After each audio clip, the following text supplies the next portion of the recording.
we've got news. Got news. About my Cleveland Browns.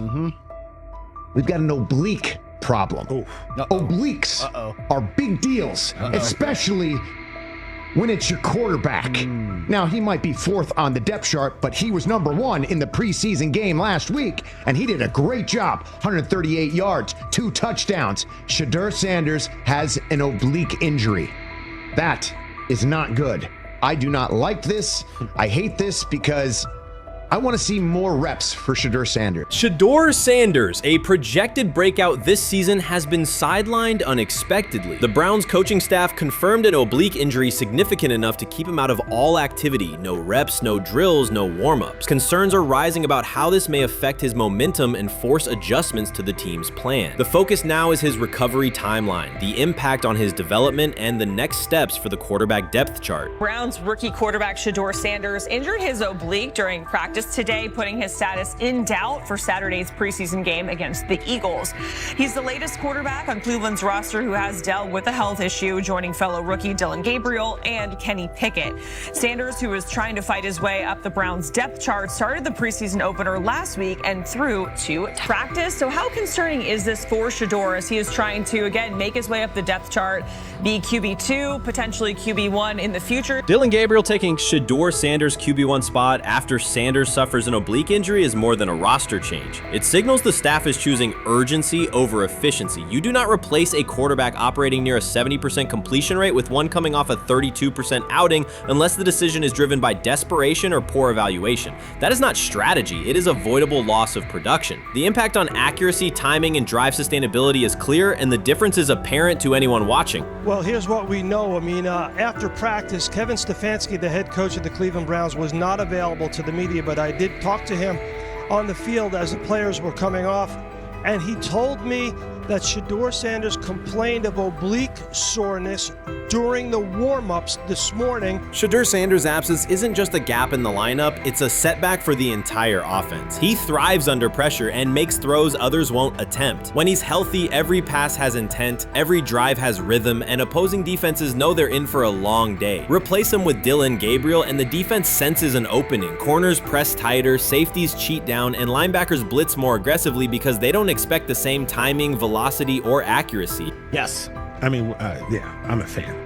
I'm not even going to try to hide it. Rich gets You guys are fans. Like, you guys talk about the Cleveland Browns quite a bit. Yeah, it's almost annoying to me. It aggravates people. Like, people don't like the fact that Rich talks a lot about They must love Shedeur. I'm here. But it's like, you have a friend, and that friend's child is following in the family's footsteps. You want them to do well. I don't know why people have such an issue. I know Rich is supposed to be impartial, but it's kind of hard when you have that type of tie to it. But yeah, I'm rooting for Shedeur, man. And Dillon Gabriel's 32% completion rate isn't just poor, it's untenable at this level. A number that low needs no context. It means 2 misses for every completion. Weather, opponent, and play calls are secondary when efficiency is that limited. That output does not sustain drives or keep the full playbook viable, yet he is starting while Shedeur Sanders is sidelined. The contrast is clear. Sanders brings accuracy, timing, and command. Gabriel's recent performance reflects inconsistency and missed opportunities. Choosing Gabriel under these circumstances reduces offensive reliability and invites defensive pressure. It is a decision that sacrifices efficiency and field position. So it'll be interesting to see what happens with Dillon Gabriel, but to the Shedeur Sanders point, it is unfortunate because I thought he was gaining some momentum. I know the practice that they had before they left for Philly, Daniel Oyefusi reported that he actually took the most reps of all of the quarterbacks. And that was the first time that had happened. It was the first time that he had went ahead of Dillon Gabriel, practicing with the twos, etc. So, like, coming off that stout performance against the Carolina Panthers, he was gaining momentum. If this were a clean evaluation, there would be no debate. Shedeur Sanders is the clear choice. He's accurate, composed, and consistent with a track record of high-level production. Dillon Gabriel remains a question mark, and not the kind that stresses defense. He's the kind that makes coaches consider leaning on the run to limit risk and protect field position. The reality is that injuries create openings for players who haven't earned them. Gabriel has stepped into QB1 while Sanders is out, but that reflects circumstance, not superiority. We don't know the severity of this oblique injury and whether it will even keep him out of Saturday's game against the Eagles. As for moving up the depth chart, I'm the Browns preseason sideline reporter. I was there Friday night when he burst onto the stage and set the NFL world buzzing. And yes, his demeanor was tremendous. His poise was tremendous.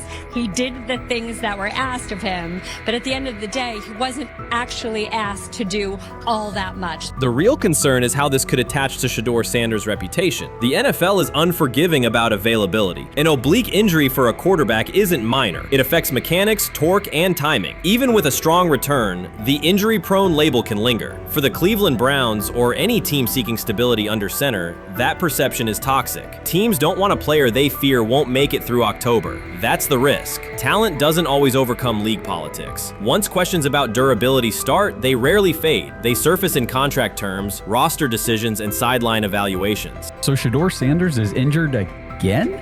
If you were following along on social media today for the Browns' first joint practice in Philadelphia against the Eagles, wow, you were in for a tumultuous ride. I mean, all the reporters, both Browns and Eagles reporters, were pretty much flabbergasted at the fact that Shedeur Sanders was taking 0 team reps during the day, and even Tyler Huntley was getting team reps instead of Shedeur. And then it came out, obviously, everybody's speculating. There's people calling for Kevin's jobs. And before I go any further, I don't blame anybody, ever. Meanwhile, Dillon Gabriel's numbers should be sidelining him, not elevating him. A 32% completion rate isn't a dip, it's a warning sign that points to issues with field vision, timing, and receiver cohesion.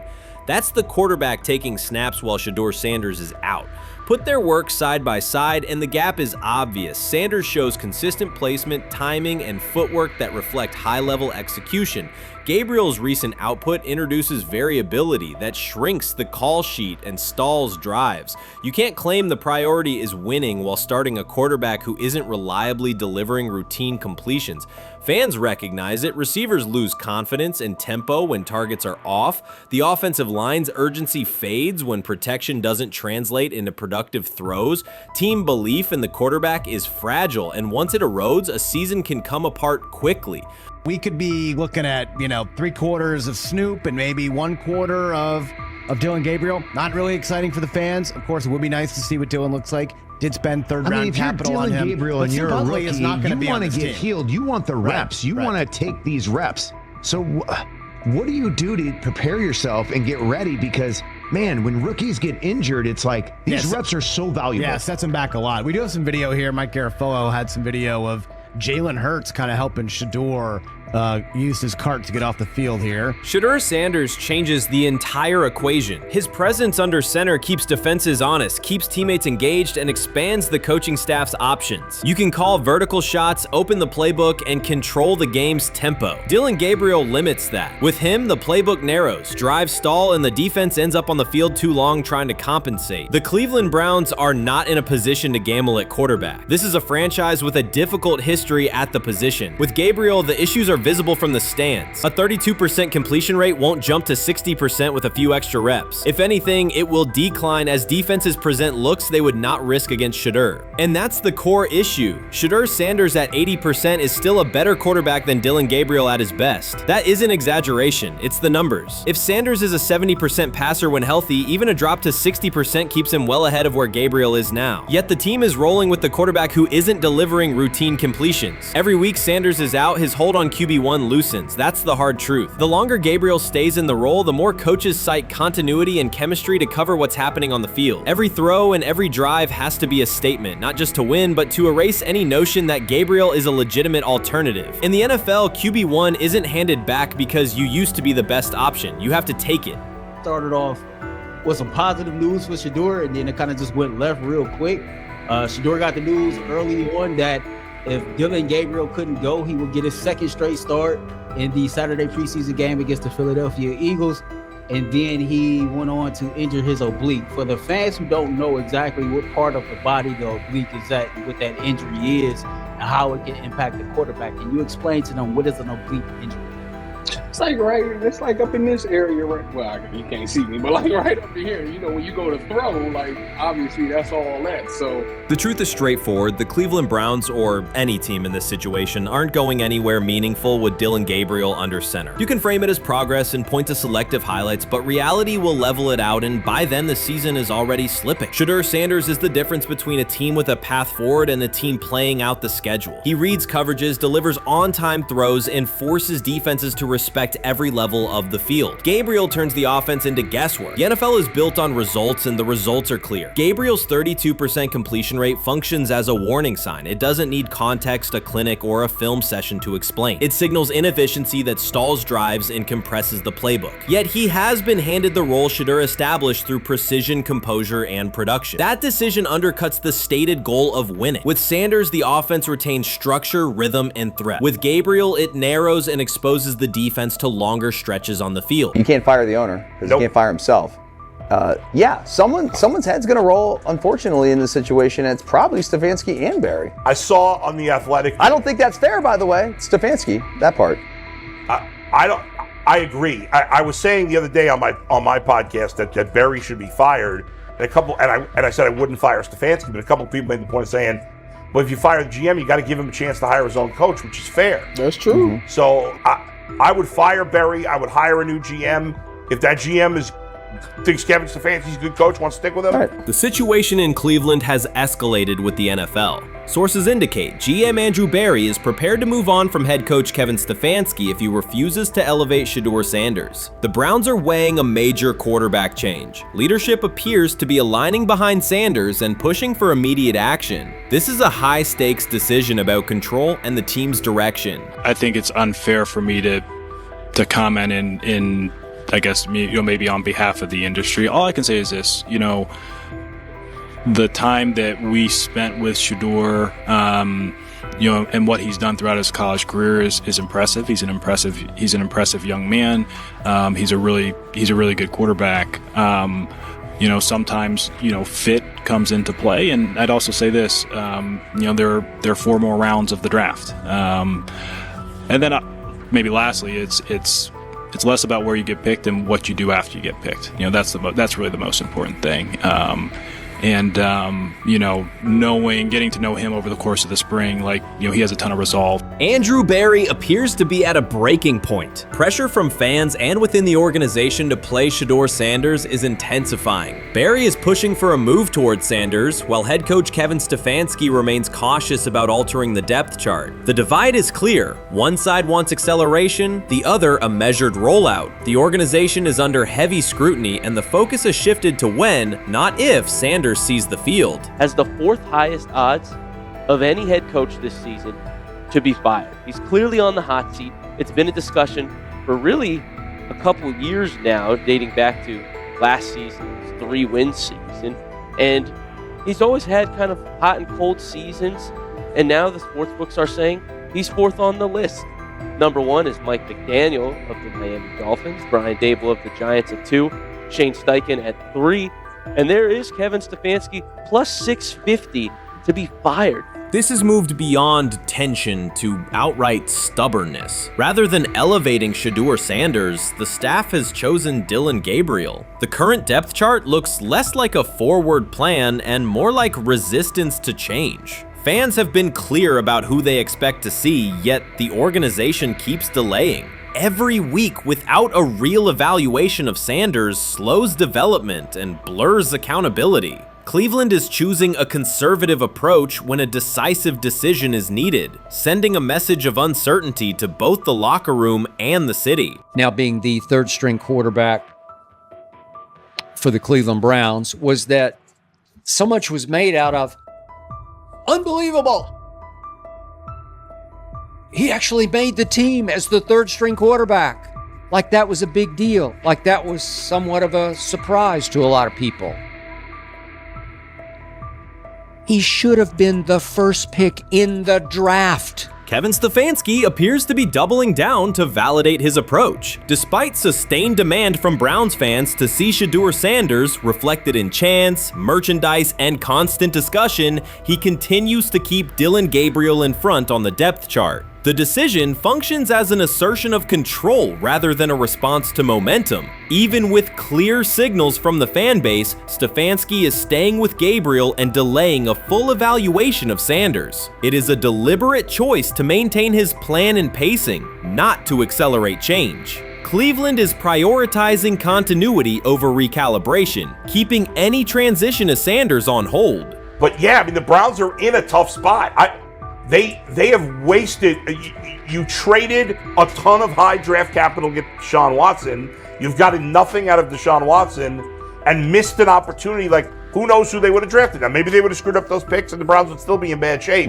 Andrew Berry is likely frustrated watching Dillon Gabriel default to conservative throws while the offense stalls. From a football perspective, this appears to be the hill Kevin Stefanski is choosing to stand on. Keeping Gabriel ahead of Shedeur Sanders has limited the unit's explosiveness and prevented a full evaluation of a higher ceiling option. Drives end quickly, field position flips, and momentum is lost while Sanders remains on the sideline. Fan patience is wearing thin. Each ineffective series intensifies criticism and shifts scrutiny toward the coaching staff's criteria for the depth chart. With every additional snap for Gabriel, the decision reads less like an open competition and more like rigid adherence to a plan that isn't producing results. The optics are clear. A dynamic quarterback sits while a cautious approach keeps the offense in neutral. If this continues, accountability questions will grow inside and outside the building. What performance benchmarks keep Gabriel ahead of Sanders? When will Sanders receive first-team reps in live situations to allow a fair comparison? The front office must decide whether to preserve continuity or pivot toward a timely assessment of Sanders. The longer the current approach stays in place, the more it signals stubbornness rather than adaptation, and the more pressure mounts to realign the plan with on-field output.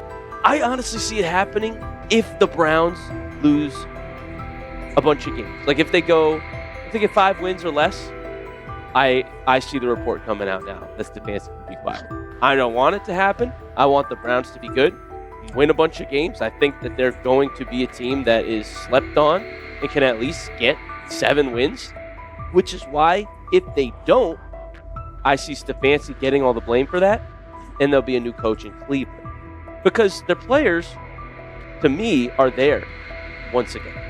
We've talked about the incredible rookie class. The approach in Cleveland lacks consistency. One week, Andrew Berry signals he wants Shedeur Sanders on the field. The next, Dillon Gabriel gets the reps and the plan stays conservative. Through it all, Kevin Stefanski shows limited urgency despite pressure on his job security. Fans are asking for an offense that can push the ball, change field position, and produce points. Instead, the unit leans on short throws and cautious sequencing. Gabriel's play keeps the ceiling low and momentum static, while a full evaluation of Sanders is postponed. The result is growing frustration and a clear disconnect between the front office, coaching staff, and expectations in the stadium. The NFL tried to teach him and his father a lesson. You don't act like that. You don't talk like that before a draft. We'll show you how our game is played. We will watch you plummet all the way. I think he would have gone undrafted except for that owner in Cleveland. And he is the key to everything because he is something of an against the grain maverick owner. He's kind of a wannabe Jerry.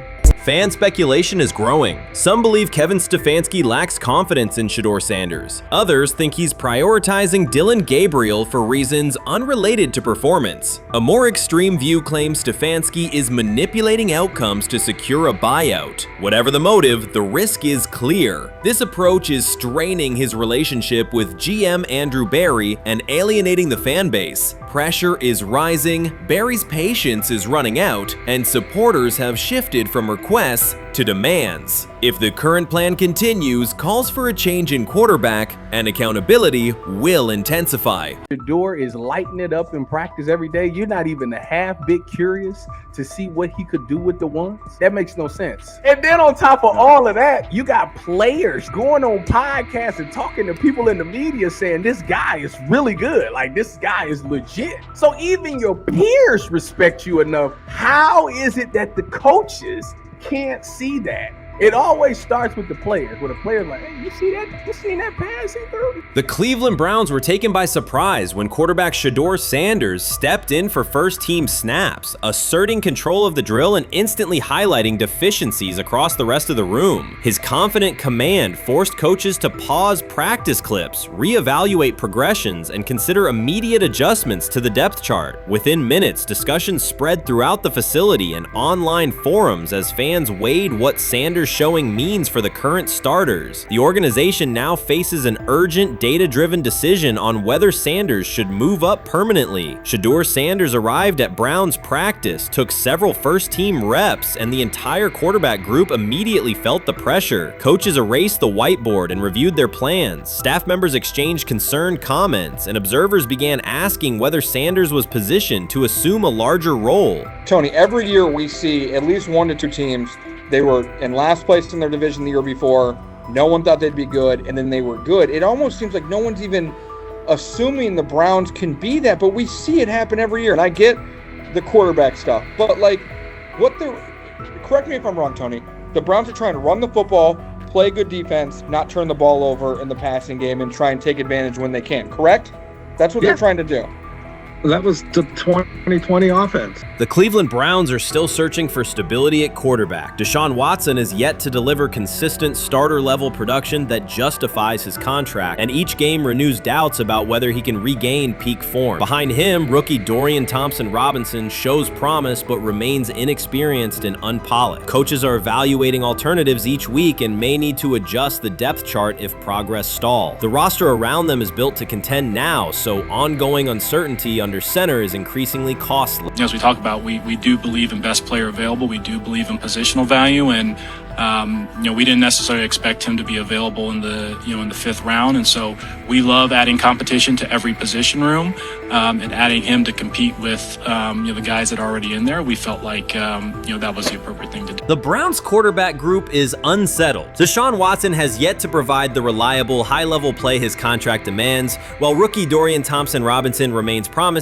but unpolished. Depth behind them consists mostly of veterans whose experience lies more in holding clipboards than leading offenses. The coaching staff needs an immediate answer, not a 3-year development project. Shedeur Sanders enters as that potential solution. At Colorado, he passed for more than 3,200 yards despite working behind one of college football's poorest offensive lines, consistently demonstrating poise, quick processing, and accurate ball placement under heavy pressure. Film shows steady reads and disciplined footwork, traits that offset concerns that his profile is built on family name or media attention. Cleveland viewed the signing as a low-risk, high-reward move. Early in camp, Sanders received a handful of first-team snaps intended merely as an evaluation. Those plays quickly changed practice tempo. The ball came out on time, receivers hit their landmarks, and the defense struggled to adjust. Coaches immediately expanded the review, using phrases such as evaluate every option, an indication that the depth chart was no longer fixed. Watson sensed the scrutiny. Thompson-Robinson increased his urgency. Within minutes, competition in the quarterback room intensified. Sanders repeated that performance in subsequent sessions. His footwork remained clean, progression sharp, and throws firm and precise. Each strong rep forced staff to reassess the plan to keep him buried on the developmental track. The broader context magnifies the pressure. Cleveland's roster is built to contend now. Fans are weary of quarterback turnover, and the front office cannot afford another costly misstep under center. Around the league, rookie passers rarely wait multiple seasons anymore. Joe Burrow, Justin Herbert, CJ Stroud, and even late pick Brock Purdy established that precedent. If Watson opens the regular season and struggles, public calls for Sanders will grow, especially if the rookie flashes in preseason. Alternatively, another team could attempt to acquire him if Cleveland hesitates to elevate his role. Each scenario underscores the same reality. Sanders' emergence has turned a routine camp evaluation into a critical decision point for the franchise. And we saw Dillon Gabriel go 11-11 with the first team, Shedeur Sanders go 11-11 with the second unit. So that was really the big wrinkle today. Yes, and of course, it was the first time that we have seen Shedeur Sanders get any of those coveted 11-on-11 reps. Of course, again, it wasn't with the first team offense or against the first team defense, but it's progress. And that means that he's going in the right direction, that the arrow is pointing up. He's coming up the learning curve. So that's good for him. And I actually thought just overall, he had a better day than Dillon had today. He completed more passes. passes. He was more on point. In fact, in that 11-on-11 period, he threw a near touchdown. Desperation can push franchises toward aggressive decisions, especially when their quarterback options appear unconvincing or outdated. One scenario now emerging is that Sanders earns enough confidence to take full preseason reps with the starters, forcing Cleveland to revisit a depth chart it believed was settled at the beginning of July. His practices demonstrate that the excitement around him is grounded in measurable performance. Accurate, high-velocity passes against first-team defenses, and confident command of the huddle. Each strong outing also heightens league-wide interest. Rival scouts adjust evaluations, and general managers revisit their notes, aware that a viable young quarterback may soon become available. Inside the facility, the personnel staff must balance short-term results with long-term roster planning, knowing that an early move could reshape salary cap allocations and locker room dynamics. The pressure on Watson and Thompson Robinson escalates accordingly. Both must produce visible progress to maintain their current roles. Cleveland's recent history shows how quickly promising quarterback situations can devolve into controversy. The franchise has turned potential breakthroughs into organizational turmoil before, so observers remain cautious about how this competition will unfold. This is exactly what he says. I'm told the footage of Shedeur Sanders meeting with the Giants is so bad that both the Browns and the Sanders family have threatened legal action if it is published. The New York Giants have released audio from their draft interview with Shedeur Sanders, and the disclosure has drawn intense public reaction. Fans want to know whether Sanders made critical remarks and why the Giants shared material that should have remained confidential. The situation revolves around an open microphone, contentious comments, and the broader implications of the leak. The New York Giants published a brief, edited segment from their interview with Shedeur Sanders and withheld the remaining footage. Observers are debating whether this was a strategic public relations decision or an attempt to discredit him. The team has offered no additional explanation, and many fans view the limited release as inadequate and potentially misleading. They are demanding full transparency and accusing the organization of orchestrating a negative narrative. While criticism of Sanders is vocal, his supporters are responding with equal intensity. There was another team that he sat down with. What do you mean it didn't go well after that? So, he was pissed that they did that to him. They did that to him. He counter-confronted the them. same thing they do to every other quarterback prospect. They did that to him. They slide in a mistake to see if you catch it. Right. And so because you're the quarterback. But he didn't take it as a correction. He took it as like he got pissed off. Yeah, and it's like so here's another one. So another one was, he throws a bad interception, and it was a deep throw early in the game, and he comes back and they go in the meeting, they show the interception. The Giants have released only a brief excerpt of the interview and are refusing to share the rest. Their decision has drawn criticism across TikTok, X, and Facebook, where many see it as a poorly handled public relations move. Fans are calling for the full recording to be published so the situation can be judged in its entirety. The GM is on film that the son, they asked the son last draft, yo, who you think I should pick? His son like, yo, you need to get the Jaden Daniels, big. This is what his son, it's on tape. You should go Jaden Daniels. He laughing at his son. And all right, cool, get Jaden Daniels. I don't even know how that tape got out. I wouldn't have let the get out. Shedeur Sanders appears unfazed by the situation. Although the Giants suggested he was more hype than substance, their handling of the interview has instead elevated his visibility. Analysts across major sports outlets are now discussing him more than before, keeping his name prominent in the news cycle. New York Giants, where these tapes at? You hear me? Because if Shedeur Sanders was so unprofessional, y'all would have leaked the tapes for the whole world could see, right? Cause understand, it's a lot of he say, she say.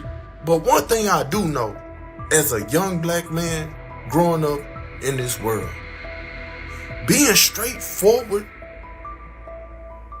and not sugarcoat anything. The Giants' PR team appears to reject Sanders' family connection outright, a decision many view as unprofessional and lacking nuance. Internal discussions seem to have dismissed quarterbacks with prominent relatives as poor fits for the organization, revealing limited awareness of public perception. The response was swift. A single edited clip ignited widespread debate on social media, with fans asking why essential segments were held back and what the team might be hiding. Critics argue that if the full interview contains nothing damaging, the club should release it in its entirety. Online discussion intensified immediately and continues to gain momentum. What they do during the film and the combine and the meetings is teams will install mistakes intentionally planted in the install, and they want you to catch them. Shedeur didn't, and when a coach called him out, once again, it didn't sit well.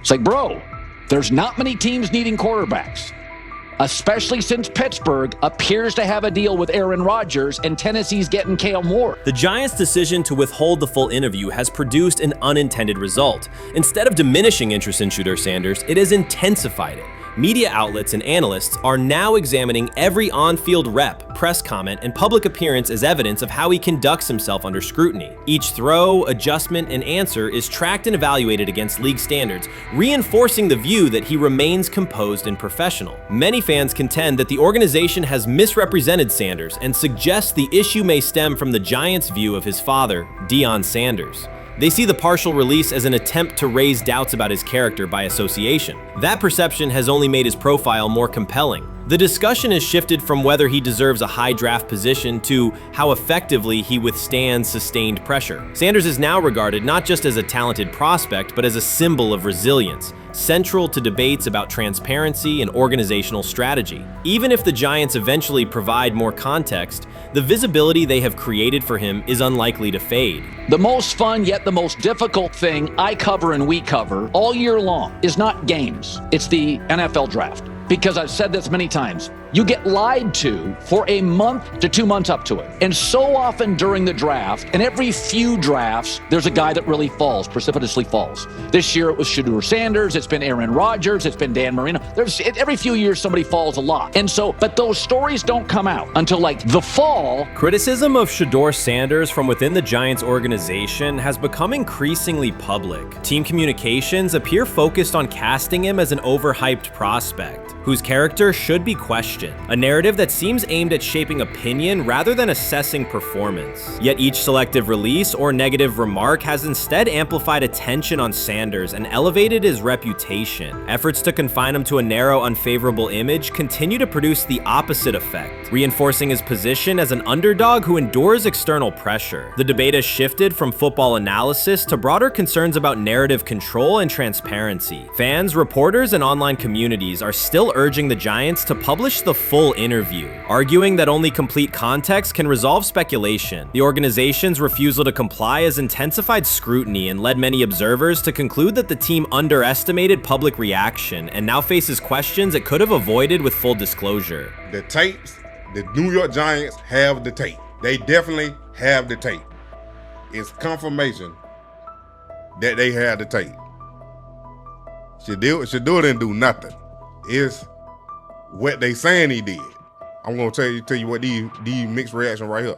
So we already know about the New York Giants, but the Pittsburgh Steelers head coach Mike Tomlin reported admired Sanders' talent, but hesitated to draft him due to previous challenges with quarterbacks like Russell Wilson and Justin Fields, leading to more cautious approach. Las Vegas Raiders. Sanders met with Raiders at the NFL scouting combine and expressed enthusiasm about potentially joining the team. His familiarity with the West Coast offense and quick release was noted positive, though concerns about his ceiling. Hours after the Giants posted that short audio clip, the timeline never slowed. Comment threads filled with frame-by-frame breakdowns, lip-read attempts, and side-by-side comparisons of what was said versus what was left out. Reporters called league contacts. No one could explain why a franchise would stir this level of curiosity only to seal the vault. Each refusal sharpened focus on Shedeur Sanders, turning routine throws into national talking points. Analysts kept circling back to the same note. His cadence at the line looks unchanged, steady against the noise. Hashtags demanding the full interview, trend drop, and trend again. Podcast hosts bump scheduled segments to lead with the leak. Rival teams get asked how they would handle a similar situation, then quietly check their own archives. Inside Giants headquarters, the plan to shape the story looks less like strategy and more like a slow burn spotlight they can't switch off. And now every preseason snap, every media availability, every stray sideline camera angle gets fed into a loop that asks, what are they still hiding? The file remains locked. Curiosity keeps compounding. Until someone presses upload or steps to a podium and explains the redactions, the subject drifts away from depth charts and play design, fixing instead on secrecy, control, and the risk of underestimating how fast attention turns pressure into permanence. Momentum isn't fading, it keeps recalibrating, louder, impossible to mute. Watson says he has been mentoring Shedeur Sanders at the quarterback position. The biggest failure in the NFL is now mentoring quarterbacks. The most overpaid underdeliverer at the position is now mentoring 2 rookie QBs and a Super Bowl champ. So what exactly are you mentoring him at? You have had 24 civil lawsuits that you paid off to go away.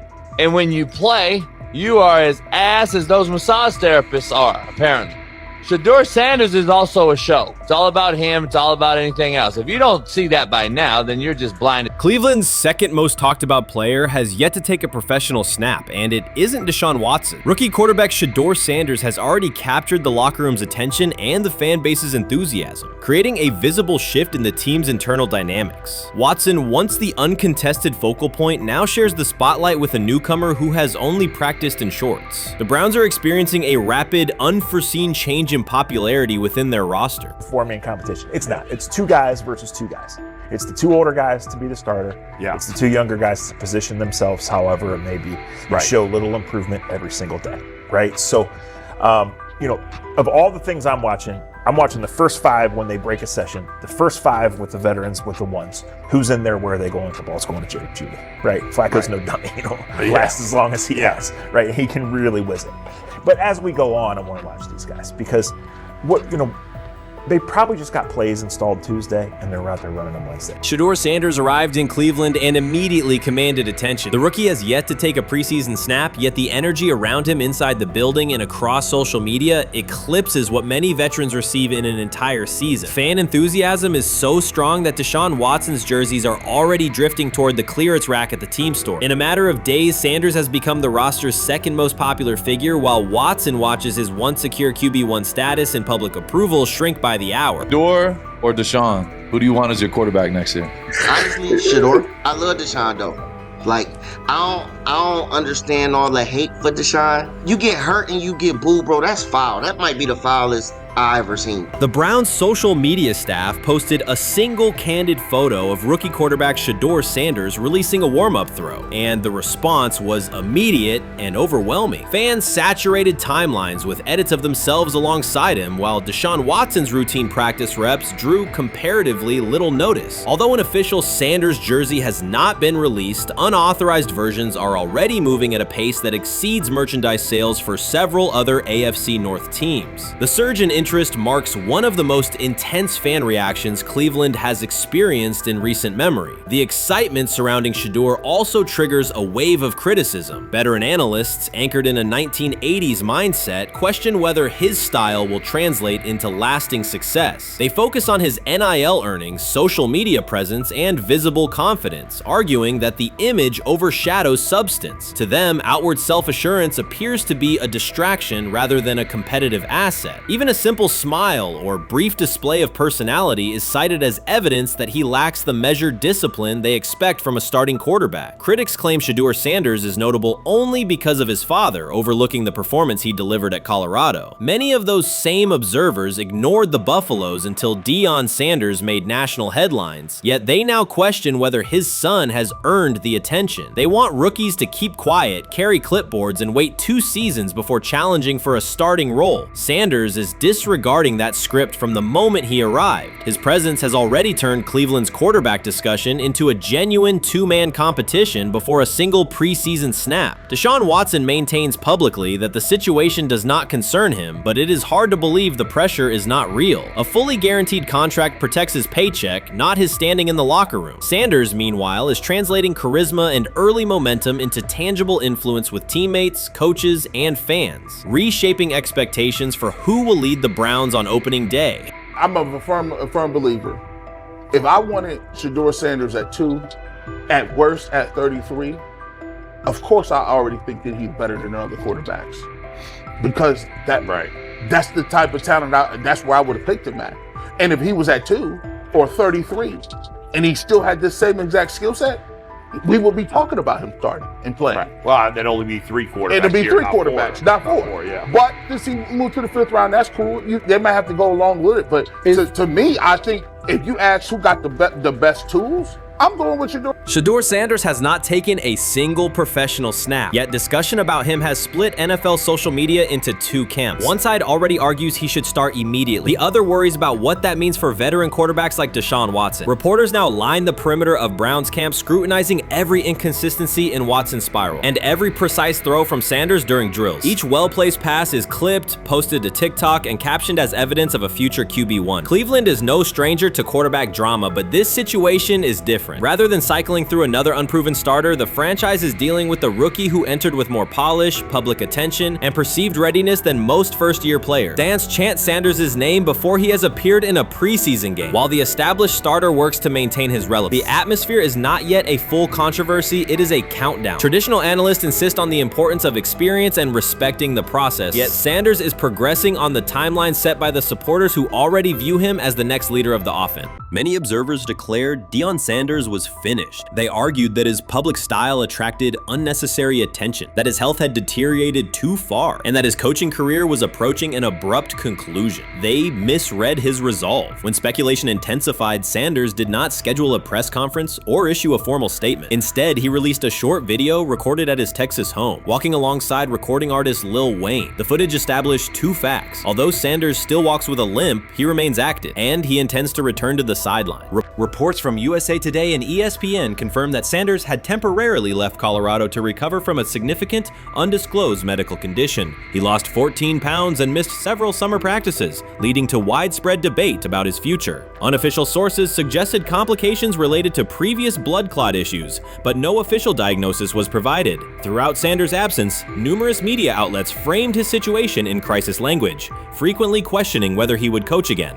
By comparison, when coaches such as Lincoln Riley paused their duties for health or family reasons, coverage emphasized understanding and patience, an imbalance that reflects a common difference in how high-profile black coaches are treated. Sanders' silence was not a retreat, it was a period of recovery. During rehabilitation, he relied on family, faith, and trusted colleagues, yet stayed connected to his program through brief online updates. The video with Lil Wayne demonstrated that he retained strong support from influential friends, countering narratives that portrayed him as isolated or on the verge of retirement. The visual evidence showed that his setback is temporary, and that he remains determined to lead Colorado into the forthcoming season. Since accepting the Colorado position, Sanders has dramatically elevated the program's national standing. He first drew national attention to Jackson State and the broader HBCU football landscape, then moved to Boulder and transformed a one-win team into a central storyline in college athletics. His approach, combining hip-hop culture, direct communication, and open expressions of faith, has challenged conventional expectations for head coach behavior. Each step forward has been met with heightened scrutiny. His time at Jackson State was labeled a publicity stunt, his departure for Colorado was framed as abandoning HBCU culture, and his social media presence has been cast as distraction from traditional coaching responsibility. Critics often magnify Sanders' missteps and question his motives, while comparable actions by other coaches receive neutral or sympathetic coverage. Showings of enthusiasm from Brett Favre and disciplinary intensity from Nick Saban are celebrated as competitive passion, yet Sanders' displays of confidence are frequently labeled arrogance. The discrepancy illustrates deeper biases rather than differences in performance. Sanders' success challenges entrenched expectations of how a college football leader should look, speak, and act, especially a black coach who refuses to downplay his identity.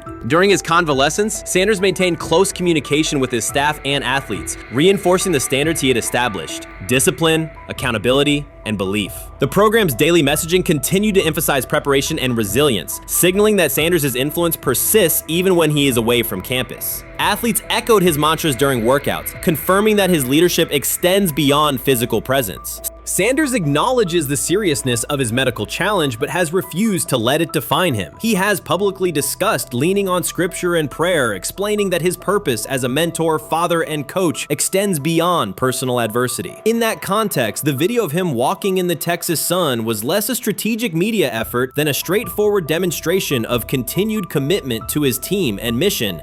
Colorado still requires Sanders' vision. Prior to his arrival, attendance was low, national media attention was minimal, and recruiting momentum had stalled. Sanders' leadership brought renewed energy, authentic identity, and higher standards of accountability. Players who previously lacked representation in college football leadership found a coach who shares, affirms, and elevates their cultural background. Sanders supplements conventional coaching priorities, scheme, fundamentals, and execution with empowerment initiatives that cultivate self-confidence and authenticity. As preseason camp approaches, Sanders intends to resume full involvement, even if medical recovery remains ongoing. His presence is expected to restore on-site leadership, stabilize the locker room, and direct media coverage toward on-field progress. For Sanders, the objective extends beyond compiling wins. It includes completing a cultural transformation that expands how success and leadership are defined in modern college football. Those who predict his decline overlook the underlying traits, faith, perseverance, and purpose that have supported Sanders throughout his career. Doubts, rumors, and disproportionate scrutiny have followed him from playing days into coaching, and he has consistently responded with results. His current health setback is another obstacle, not a conclusion. The broader initiative he leads, centered on authenticity, opportunity, and high standards, continues. When Sanders returns to the sideline, it will mark the next stage of a movement he has guided from Jackson State to Boulder. The recent period of quiet has been strategic rather than passive. Instead of defending himself in daily briefings, Sanders focused on rehabilitation, remote program oversight, and family support. Each brief social media message reinforced a consistent theme: faith and preparation. He has articulated gratitude for medical professionals and has reiterated that his mission at Colorado is unfinished. His public references to scripture have been direct but measured, aligning with his long-standing practice of integrating faith into leadership. By walking through his ranch with Lil Wayne, Sanders signaled continuity. The clip underscored that influential supporters remain engaged, that Sanders' broader network values his vision, and that he remains capable of navigating physical challenges. The visible limp was not evidence of imminent retirement. Rather, it documented the reality of ongoing recovery and the resilience with which he approaches each obstacle. Colorado's athletic administration and football staff continue to affirm Sanders' program direction. Recruitment communications cite his established record in fostering cultural relevance and national exposure. Prospective athletes respond to a coach who presents a transparent path to development, both on and off the field. Current players refer to Sanders' coaching points with clarity, citing specific drills and expectations that remain unchanged during his absence. These indicators demonstrate that the core structures Sanders implemented are functioning, and that his return will be an amplification, not a restart. Criticism regarding Sanders' public persona often conflates media style with coaching substance. Analysis from opponents suggests that social media engagement dilutes football preparation, yet Sanders' staffs emphasize time management and delegation. Defensive and offensive coordinators handle in-game adjustments, while Sanders directs overall culture, recruitment, and leadership. He has articulated that visibility serves to amplify program accomplishments and enhance player opportunities, not replace strategic football planning. Some commentary has attempted to reframe Sanders' health issue as evidence that his coaching model is unsustainable. The argument ignores the documented health challenges faced by numerous coaches across levels of competition. For example, college coaches recovering from heart procedures or joint replacements have returned to successful seasons after appropriate medical clearance. Sanders' case follows a comparable trajectory. Medical complications require temporary separation, structured rehabilitation is prioritized, and a managed return is planned. Institutional medical protocols at Colorado dictate clearance requirements. Sanders will meet those before resuming full sideline duties. Colorado's players have expressed public confidence in Sanders' eventual return, citing regular virtual check-ins and continued accountability. Several athletes noted that positional meetings included recorded messages from Sanders reinforcing tactical goals and personal discipline. These details confirm that Sanders has remained actively engaged, albeit remotely, and that team culture remains aligned with his principles. Looking ahead, Colorado's schedule will attract national attention, both for on-field competitiveness and the storyline of Sanders' comeback. Analysts will evaluate how quickly he reestablishes day-to-day rhythm and whether his physical limitations influence practice oversight. Internal planning accommodates gradual escalation of responsibilities, with medical staff and strength and conditioning personnel contributing to phase reintegration.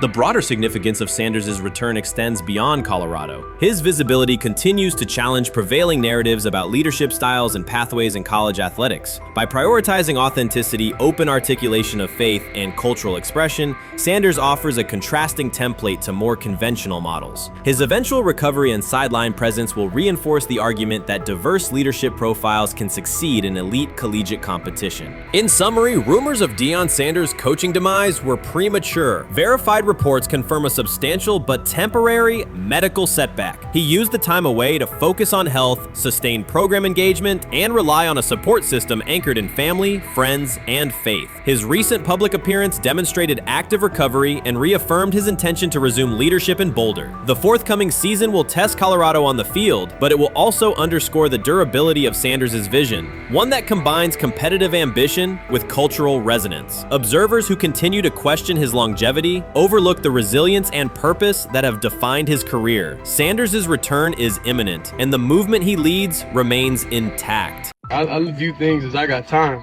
I got time to be able to grow and mature, and be able to understand the ins and outs of the defenses and be able to get the good insight from the vets in the room. So I look at it as, a plus, and whenever, it's time for me to play. Shedeur Sanders rolled into Browns camp and instantly made the whole practice feel like a recess pickup game. NFL vets suddenly looked like they'd forgotten the playbook and were just trying to keep up. With that being said, I see some balls coming out of Shedeur Sanders at that camp, and I'm like, kind of looks like a guy. Yeah, I'm ready. He can sling it. Ready to I see him, some of the veterans, how they talk to him, mic'd up, see what he's doing in the community. Yep. Talking about Njoku there?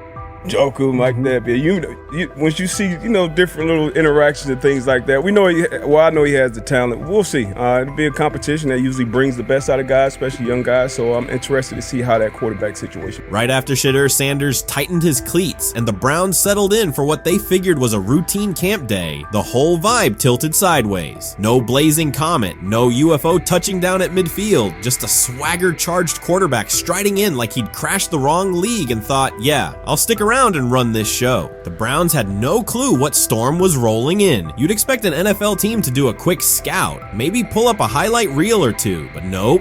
They greeted Shedeur with a shrug, only to watch him seize the field on snap one and run the whole operation like a seasoned pro. First and foremost, he's been the best quarterback in camp. Now look, Joe Flacco ain't had many opportunities. There was a whole day I saw he didn't throw the ball at all. Here's my theory on the situation. They already know who's starting in the number 2 is. They already know. Joe Flacco and Shedeur Sanders is already locked up. You're missing the boat, people. You're missing the boat. Your boy, Kenny Pickett and Dylan Gabriel, they're fighting. Shedeur didn't merely clock in, he hijacked the session. One moment he's loosening his arm, the next he's roasting veteran QBs like faded names on busted draft boards. Defensive coordinators everywhere had the same gut punch reaction.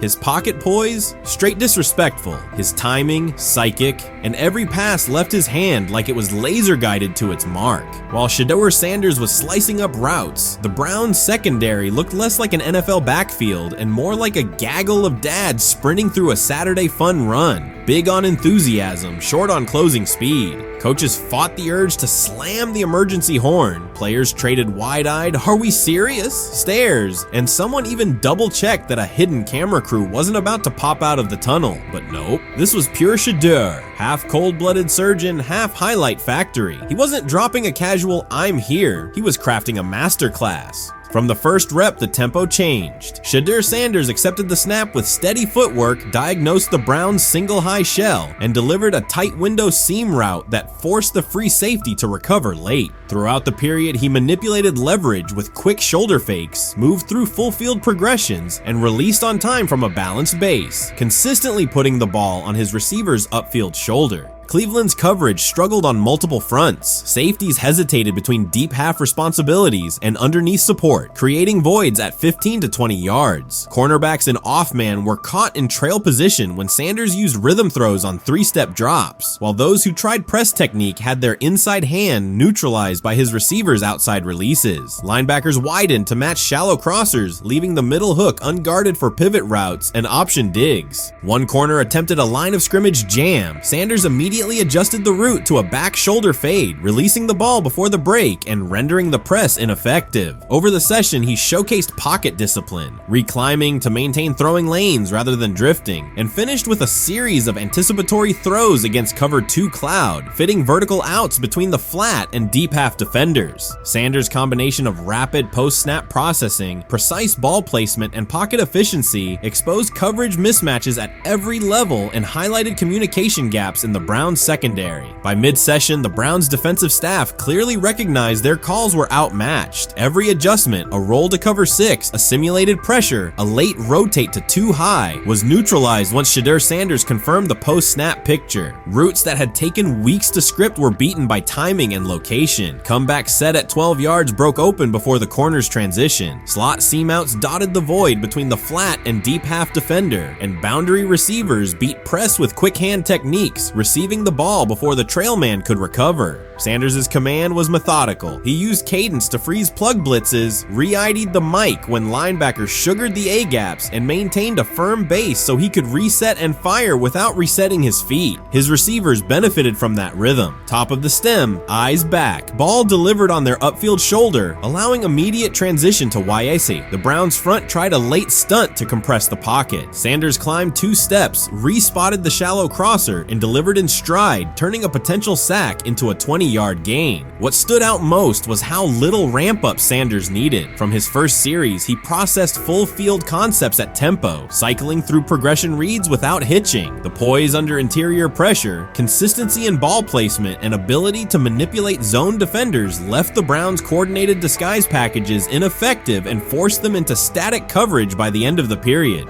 In short, Sanders' efficient mechanics, rapid processing, and anticipatory accuracy rendered Cleveland's defensive game plan ineffective at every level, from pre-snap disguise to post-snap spacing. Imagine there's many people that think Dylan Gabriel's a better quarterback than Shedeur Sanders. I don't care where they were drafted. And if the Browns are the one team that thinks that, then I'm going to suspect it's not true. They don't know what listen, they're doing. I every quarterback evaluation for 30 years. Right. I never root against anybody. Yeah. But I'd be surprised if Dylan Gabriel's ever a legitimate starting quarterback for the Cleveland Browns. I'd be surprised. I just don't think. Well, then it is a wasted pick because you took him in the top 100. Yeah, but potentially. Yeah. May get away with it because of Shedeur. An edge rusher chirped at Shedeur Sanders between snaps, hoping to shake his rhythm. On the very next play, Sanders answered with a 30-yard laser, a deep dig from the boundary side that split the single high safety and the trailing corner. He hit the top of a 5-step drop, kept a firm base, and delivered on time to the receiver's outside shoulder, turning what should have been a routine rep into a sudden change explosive. From that moment on, every coverage wrinkle the Browns tried, rotating from cover 3 to quarter half, flashing a Tampa 2 shell, mugging both A-gaps, was met with a precise counter. When corners pressed, Sanders adjusted the route to a back shoulder fade. When safeties widened, he checked to a glance post. When linebackers bailed, he found the running back on a delayed option out of the backfield. Even late simulated pressures couldn't move him off his spot. He simply climbed, reset his feet, and fired. As Cleveland's defenders rotated through checks, Sanders manipulated them with cadence and eye discipline. He froze weak side safeties long enough to create intermediate windows, then feathered the ball into those lanes before help could arrive. When the Browns finally dropped 7 and matched every route, Sanders tucked the ball and converted 2 separate 3rd and 6 situations on the ground, reminding everyone that his mobility is as calculated as his arm. By the end of the session, the defensive coordinator's call sheet looked obsolete. Sanders had neutralized blitz looks, exposed spacing issues in zone, and forced the unit into static base coverage just to survive the period. It wasn't a camp drill anymore. It was a clinic on timing, processing speed, and controlled aggression, delivered snap after snap by a quarterback who never needed a warm-up lap to own the field. They never planned on taking him. The problem is, like Ocho Cinco said, you got somebody that has endeared himself to the locker room. And guess what? The difference between him and Tim Tebow, the biggest one, is he can play. He can throw the ball. Tim Tebow running around being an H-back. He can throw the ball. And he's done everything he needs to do. He ain't saying nothing. He ain't rocking the boat. He ain't mad about the reps. He ain't mad about none of that. All the people out there want to see is this, like Tyler said earlier. We want to see what he can do with Jerry Jeudy. That's it. I want to see what he can do with David Njoku. I want to see him with Junkins. I want to see him with the first running backs. If you are cooking, if you are beating down the doors with the 3s and 4s, guess what? You deserve more. From the first team period on, Cleveland's secondary looked a step slow. A deep third safety hesitated on a post-snap rotation, leaving Shedeur Sanders free to climb the pocket and fire a 22-yard out that arrived before the defender could plant and drive. The supporting cast around him, players fighting for roster spots, not Pro Bowl invites, benefited from his command. Sanders used tempo to control the defensive front, altered protections at the line, and located throwing lanes so quickly that one receiver didn't register the catch until he crossed the goal line. As the Browns tried new personnel groups, coverage busts multiplied. Starters slipped out for hamstring stretches while rookies rotated in, only to find the ball arriving on their blind side before they'd completed a midpoint squeeze. On a later 3rd and long, Cleveland finally closed the interior rush lanes, compressing the pocket with 3 defenders. Sanders pivoted through the traffic, stepped into a narrow escape window, and without resetting his shoulders, whipped a no-look pass to the boundary curl for a fresh set of downs. The throw turned a potential sack into an explosive play and left the coaching staff scrambling for answers. The people who are fascinated by Shedeur for whatever reason, whether it's his play, I guess, last year was kind of fun. If you're just like a guy who grew up like loving Deion Sanders and passed that love on down to your kids, I can see why you're like that. The one thing I will give them is you're looking at this quarterback room. If you're a fan of Shedeur and say, why can't he go beat Dylan Gabriel or Joe Flacco or Kenny Pickett? So I do understand that part of it, right? Because why not? Why couldn't he be the Brown starter in October or November? That looks like a quarterback room where everyone will get a chance to start.